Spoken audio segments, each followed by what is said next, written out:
제가 어릴 적에 어느 해인가 아마 초여름이었던 것 같습니다. 비가 참 많이 왔습니다. 그 비가 장마가 되었고 동네 앞에 있는 개울에 물이 가득 찼습니다. 마을 사람들이 혹이라도 개울뚝이 터질까 초조한 마음으로 지켜보고 있었는데 염려하던 대로 그 개울뚝이 터지고 말았습니다. 그래서 뚝 그 옆으로 논들이 쫙 있었는데 그 벼를 심어서 이제 모를 심어서 막 뭐가 자라고 있던 그때인데요. 이 흙탕물과 함께 뚝이 터져서 이 쏟아 내려온 물에 의해서 논의 모든 게 다 휩쓸려 내려갔습니다. 그래서 논 농사를 망치고 말았습니다.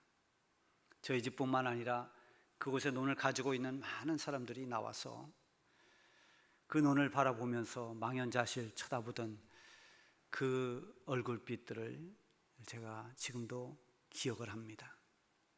얼마나 참 상실감이 컸을까. 1년의 논농사가 다 물에 휩쓸려 내려갈 때 얼마나 마음이 허망하고 속상했을까. 그런 생각을 해봅니다. 농부들은 논과 밭이 삶의 터전입니다. 그 터전이 무너질 때 그 아픔이라고 하는 것은 이루 말할 수가 없죠. 직장인들이나 사업하는 분들은 자기가 속해 있는 그 일터 또는 한 국가를 이루고 있는 국가가 전쟁으로 인해서 나라가 황폐화되었을 때 그때의 그 어떤 허탈함과 상실감 이루 말할 수가 없는 것입니다. 이렇게 눈에 보이는 그런 어떤 가시적인 터전뿐만이 아니라 눈에 보이지 않는 마음의 터전들이 있습니다. 자신이 가지고 있는 어떤 자존감, 명예 또는 어떤 자부심 아니면 사람과의 관계 이런 것도 눈에 보이지 않지만 우리는 살아가면서 이런 것을 아주 중요한 삶의 터전처럼 여기며 살아갑니다. 이런 것이 무너질 때 낭망하게 됩니다. 삶이 흔들립니다. 심지어 인생이 무너질 수도 있습니다. 그런가 하면 살고 있는 환경이 갑작스럽게 변화되고 위기 상황을 만날 때도 마찬가지로 이렇게 삶을 흔들리게 됩니다. 오늘 우리가 읽은 시편 11편은 표제에 보면 다윗의 시라 이렇게 되어 있습니다. 다윗이 이 시를 쓴 배경은 바로 사울 왕에게 박해당하고 있을 그 고난의 때에 썼다고 보고 있습니다. 한 나라의 최고의 권력을 가지고 있는 왕에게 미움을 받으면서 도망을 가고 또 그 고난을 감수해야 되는 그 압박감은 얼마나 클까요? 왕과 맞서 싸울 수가 없습니다.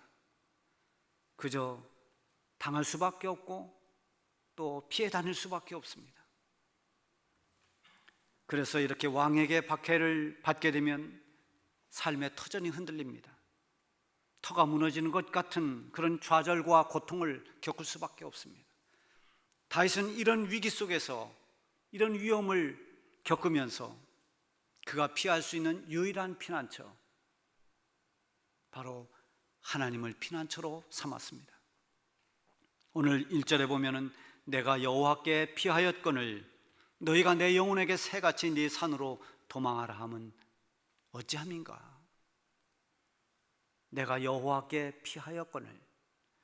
다윗은 어떤 위기 상황에서도 하나님께로 파고들었습니다.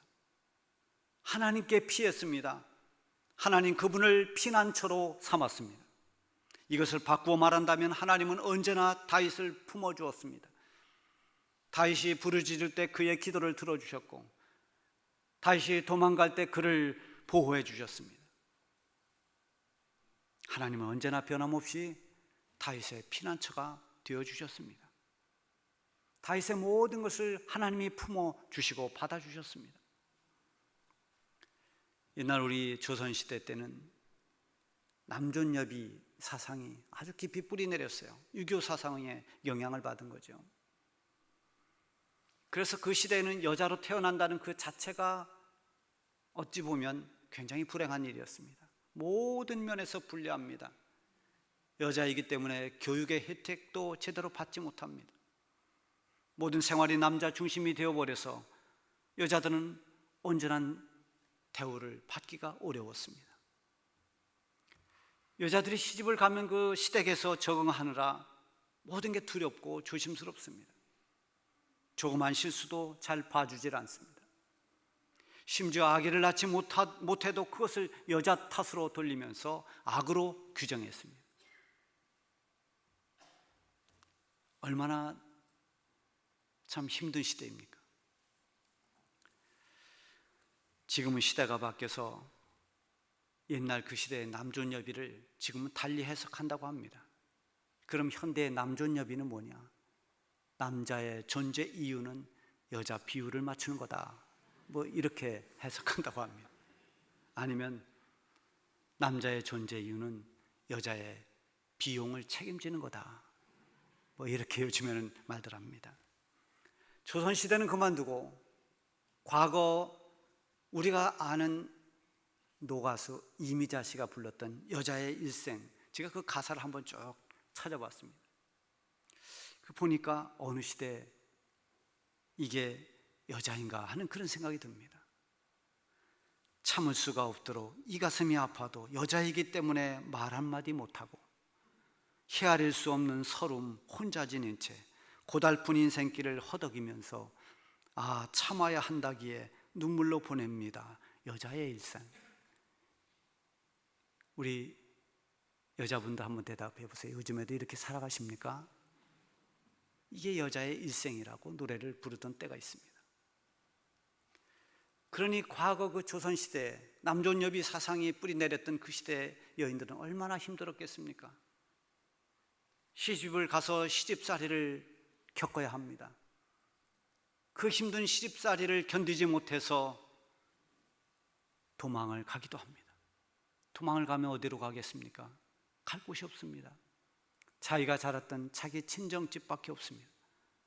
친정집에 가면 친정 부모님들이 사랑하는 딸이지만 마음이 아프지만 대문 안으로 들여보내지 않고 이렇게 말했다고 합니다. 너는 이제 시집을 갔으니 출가 외인이다. 내가 힘들어도 참고 다시 시댁으로 돌아가거라. 너는 귀신이 돼도 시댁 귀신이 되어야 된다. 이렇게 말하고 돌려보냈다는 겁니다. 받아주질 않습니다.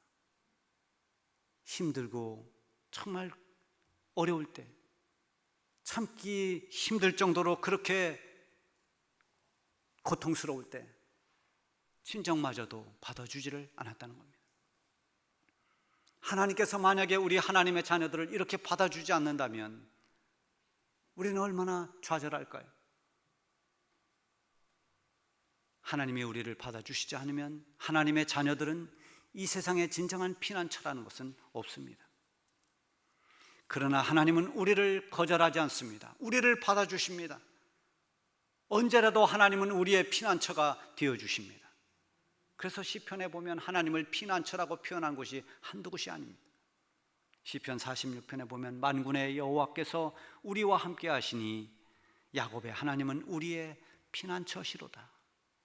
시편 59편에도 주는 나의 요새시며 나의 환난 날에 피난처심이이다. 시편 62편에도 하나님은 우리의 피난처시로다. 수도 없이 많습니다. 하나님을 피난처로 삼는 사람은 어떤 위기를 만나도 하나님께로 더 가까이 나갑니다. 하나님 품으로 파고 들어갑니다. 그러나 하나님을 모르는 사람들은 그렇게 하나님께 피하는 자들을 이해하지 못합니다. 그래서 비아냥거리기도 합니다.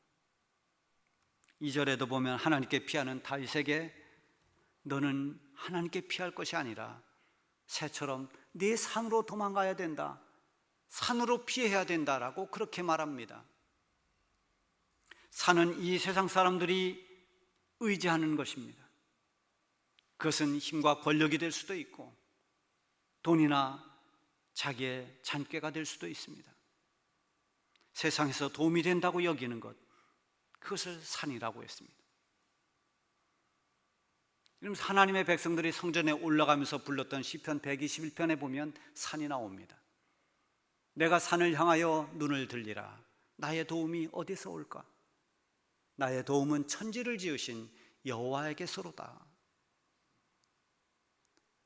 산을 향하여 도움이 올까 바라보았지만 진정한 도움은 산이 아니라 여호와 하나님으로부터 온다는 고백의 노래입니다. 다윗이 처한 위기 상황을 2절에서 이렇게 표현했습니다. 악인이 활을 당기고 화살을 시위에 먹이며 마음이 바른 자를 어두운 데서 쏘려 하는도다.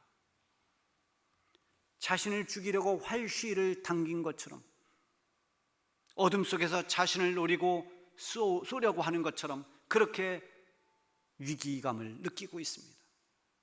이때 다윗이 얼마나 불안했을까요? 얼마나 두려움이 컸을까요? 그때 주변 사람들은 다윗에게 너는 산으로 도망하라고 말합니다. 하나님께 피한들 이 위기를 네가 어떻게 피할 수 있겠느냐고 그렇게 말하는 것입니다. 그리고 말합니다. 터가 무너지면 의인이 무엇을 하랴? 터가 무너지면 의인인들 무엇을 할 수 있겠느냐? 터가 무너지고 있는데 네가 하나님을 믿으면 뭐하느냐? 삶이 흔들리는데 네가 하나님께 기도한다고 되느냐? 이렇게 삶의 터가 흔들리면 하나님을 의지하는 네 믿음도 다 소용없는 것이다. 의인이 밥을 먹여주냐? 이런 말입니다. 여기서 의인이라고 하는 것은 하나님을 의지하고 하나님께 피하는 하나님의 사람을 말합니다. 의인의 의미를 현대적으로 해석한다면 어려운 시대에도 불구하고 오직 하나님만을 전적으로 믿고 의지하는 사람, 하나님을 피난처 삼아서 하나님과 함께 살아가는 그런 성도를 말합니다. 여러분, 지금 이 시대는 코로나19라고 하는 이 전염병이 우리의 삶의 기반을, 터를 마구 흔들어 놓았습니다. 우리는 한 번도 이런 것을 경험해 보지 못했습니다. 더더욱 안타까운 것은 믿음을 가지고 있는 우리 성도들의 신앙의 터를 무너뜨리려고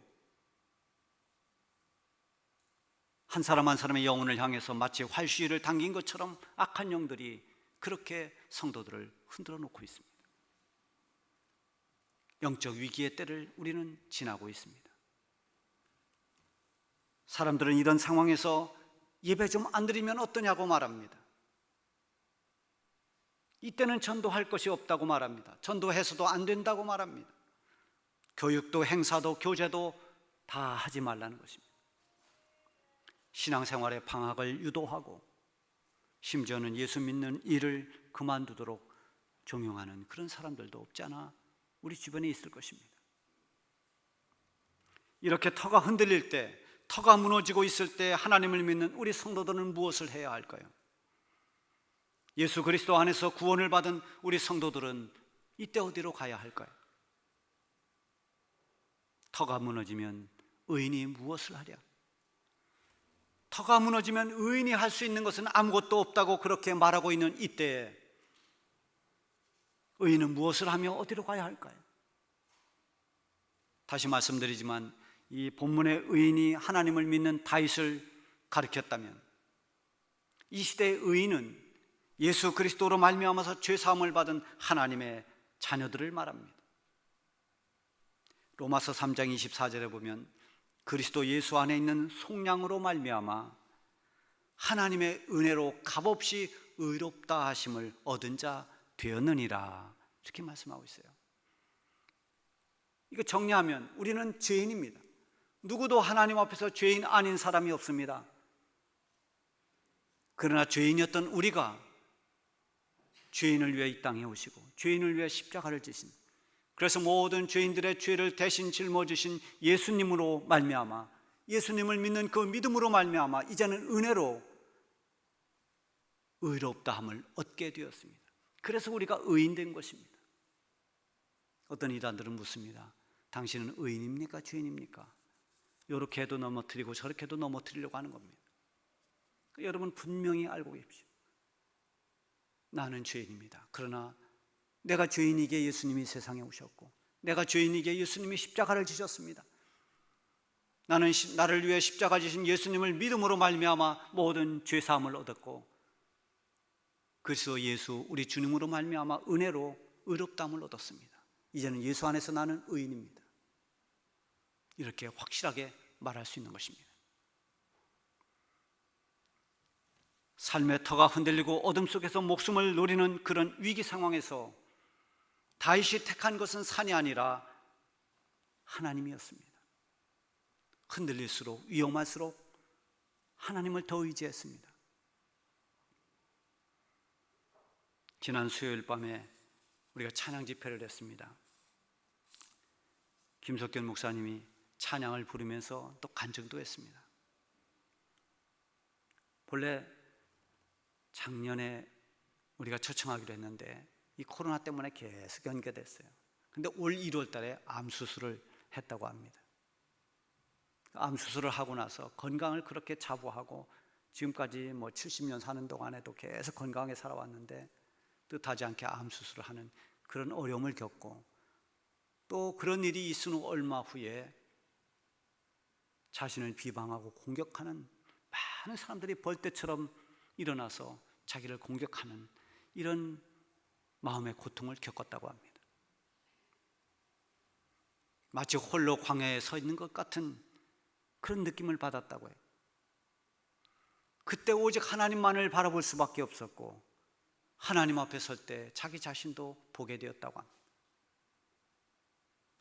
하나님만을 의지할 수밖에 없는, 그래서 위기 때 하나님만이 피난처가 되었다는 것입니다. 여러분, 다윗도 마찬가지입니다. 사람들은 산으로 피하라고 말하고 있지만 또 다윗은 이때 내가 믿음을 지킨다는 것이 무슨 의미가 있느냐고 비웃지만 그는 끝까지 흔들림 없이 하나님만 신뢰하면서 나아갔습니다. 이렇게 하나님을 신뢰하는 다윗의 믿음은 처해진 자기의 형편에도 사람들이 말해도 요동하지 않았습니다. 그리고 4절에 보면 여호와께서는 그의 성전에 계시고 여호와의 보좌는 하늘에 있으며 그의 눈이 인생을 통촉하시고 그의 안목이 그들을 감찰하시는도다. 다윗은 하나님이 살아계셔서 하나님께 기도하고 예배하는 자들 가운데 역사하고 계시고, 천지를 창조하신 전능하신 하나님은 인생의 모든 것을 통찰하시고 살펴보고 계시는 하나님이라는 것을 믿었습니다. 아무리 악한 자들이 의인을 박해하고 그들의 힘으로 터를 흔들어 놓는다 하더라도 하나님은 악인과 의인을 살피고 계시며 악을 좌시하지 않을 것임을 믿고 있었습니다. 5절 6절에도 보면 여호와는 의인을 감찰하시고 악인과 폭력을 좋아하는 자를 마음에 미워하시는도다. 악인에게 그물을 던지시리니 불과 유황과 태우는 바람이 그들의 잔에 소득이 되리로다. 하나님의 심판을 말합니다. 언젠가는 반드시 하나님께서 개입할 것이고 하나님의 심판이 있을 것임을 믿고 있는 것입니다. 실제로 다윗은 사울 왕에게 쫓겨다니는 아주 약한 사람이었지만 그러나 마침내 하나님은 다윗의 손을 들어주셨습니다. 언제 어떤 상황에서도 하나님이 원하는 자리에 있는 사람, 7절 표현대로 한다면 의로운 일을 하고 정직한 사람, 이런 사람은 하나님의 얼굴을 본다고 했습니다. 하나님의 얼굴을 본다는 것은 하나님의 형상이 없습니다. 하나님을 만난다는 것입니다. 하나님의 선한 간섭을 받는다는 것입니다. 위기 속에서도 믿음으로 행하고 그 믿음이 거짓이 없는 정직한 사람, 이런 사람은 하나님 얼굴을 봅니다. 터가 무너질 때 오히려 전능하신 하나님의 손을 잡고 하나님의 그 귀한 권능을 볼 수 있게 되는 것입니다. 터가 무너질 때 사람들이 피하라는 산으로 향하지 않기 바랍니다. 우리가 피할 곳은 하나님입니다. 터가 흔들릴수록 오히려 우리는 하나님께로 더 가까이 가서 하나님을 피난처 삼아야 됩니다. 그렇게 했던 다윗은 흔들리지 않았습니다. 오히려 하나님과 더 친밀해졌습니다. 그래서 시편 62편에 보면 그의 멋진 고백이 나옵니다. 나의 영혼아 잠잠히 하나님만 바라라. 물은 나의 소망이 그로부터 나오는도다. 오직 그만이 나의 반석이시오 나의 구원이시오 나의 요새시니 내가 흔들리지 아니하리로다. 나의 구원과 영광이 하나님께 있으며 내 힘의 반석과 피난처도 하나님께 있도다. 얼마나 멋진 고백입니까? 어디 다윗에게만 그렇게 되겠습니까? 저와 여러분에게도 역시 하나님은 우리의 힘과 피난처가 되어주십니다. 우리는 오랜 기간 동안 이 코로나 전염병으로 인해서 신앙의 위기를 맞고 있습니다. 많은 성도들의 믿음의 터가 조금씩 무너지기도 합니다. 온전한 예배와 그리고 복음을 전하는 주의 말씀대로 복음을 전하는 이 전도, 그리고 섬김과 봉사, 주님을 향한 아름다운 귀한 헌신과 충성, 이런 것들이 점점 금이 가고 있고 퇴색되고 있고 흔들리고 있습니다. 여러분, 터가 무너질 때 여러분은 어디로 향할 것입니까? 이렇게 터가 무너질 때 예수 그리스도 안에서 의롭다함을 얻은 우리는 무엇을 해야 할 것입니까? 이때야말로 하나님을 더 가까이 해야 할 때입니다. 사람들이 말하는 산으로 향하지 말고 하나님을 향해야 합니다. 진정한 구원이 되시고 우리의 피난처가 되시는 하나님을 더 신뢰하고 붙잡아야 합니다. 그러면 세상이 흔들리고 터가 무너져도 조금도 요동하지 않고 하나님이 원하시는 믿음의 길을 뛰어가고 달려갈 수 있을 것입니다. 기도하겠습니다.